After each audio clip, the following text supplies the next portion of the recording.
केदार शिंदे यांनी खूप मोठं स्टेटमेंट दिलं आहे. त्यांनी सरळ सरळ सांगितलं आहे की पहिले 4 सीझन मनावसे गाजले नव्हते, हिट होते पण गाजले नव्हते. हा सीझन त्या सीझनपेक्षा गाजलेला आहे. नक्की काय झालं आहे पाहूया व्हिडिओमध्ये. नमस्कार मित्रांनो, माझं नाव तुषार आणि 7 स्टार मराठीमध्ये तुम्हा सगळ्यांचं पुन्हा एकदा स्वागत आहे. मित्रांनो, केदार शिंदे यांनी एका यूट्यूब चॅनलला इंटरव्ह्यू दिलेला आहे. अमोल परसुरे त्या यूट्यूब चॅनलचं नाव आहे. तुम्ही तो तिकडे जाऊन इंटरव्ह्यू बघू शकता अमोल सरांच्या चॅनलवरती.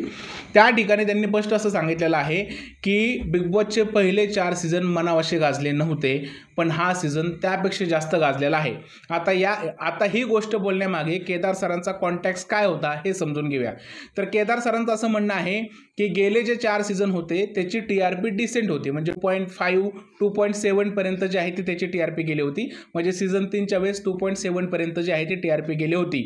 पण यावेळेस आम्ही जे आहे ते 4.5 एवढी TRP आणलेली आहे आणि आमच्या बिग बॉसचे डायलॉग जे आहेत जे घराघरात पोचलेले आहेत. त्यामुळे या वर्षीचा सीझन जेवढा गाजला तेवढे पाठचे सीझन गाजले नाही आणि त्यांनी याबद्दल आकडे सुद्धा सांगितलेले आहेत. आता हे खूप मोठं कॉन्ट्रोवर्शियल स्टेटमेंट आहे मित्रांनो. यानंतर बिग बॉसच्या फॅनच्या रिॲक्शन कशा आहेत हे पाहणं खरंच इंटरेस्टिंग असणार आहे. मला जर का तुम्ही पर्सनली विचाराल तर लास्ट 4 सीझनपेक्षा या 5व्या सीझनची चर्चा जास्त आहे आणि हा 5वा सीझन प्रत्येक कानाकोपऱ्यात पोचलेला आहे. याचा अर्थ मी असं नाही म्हणत की पहिले सीझन बकवास होते. पहिले सीझनही छान होते, पण रीच जो आहे सीझनचा या सीझनचा जास्त आहे. त्यामुळे केदार सर बोलतात त्यामध्ये कुठेतरी तथ्य आहे.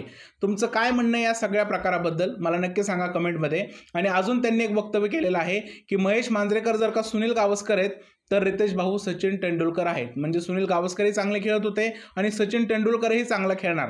त्यामुळे रितेश भाऊंचं होस्टिंग त्यांना आवडलेलं आहे. तर मित्रांनो, हीच आहे बातमी. केदार शिंदे यांनी खूप मोठं स्टेटमेंट दिलं आहे आणि या सगळ्या स्टेटमेंटबद्दल तुमचं काय म्हणणं आहे प्लीज मला कमेंटमध्ये सांगा. जर हा व्हिडिओ आवडला असेल तर त्याला लाईक करा, शेअर करा, चॅनलला सबस्क्राईब करायला विसरू नका. भेटूया पुढच्या व्हिडिओमध्ये. तोपर्यंत भारत माता की जय.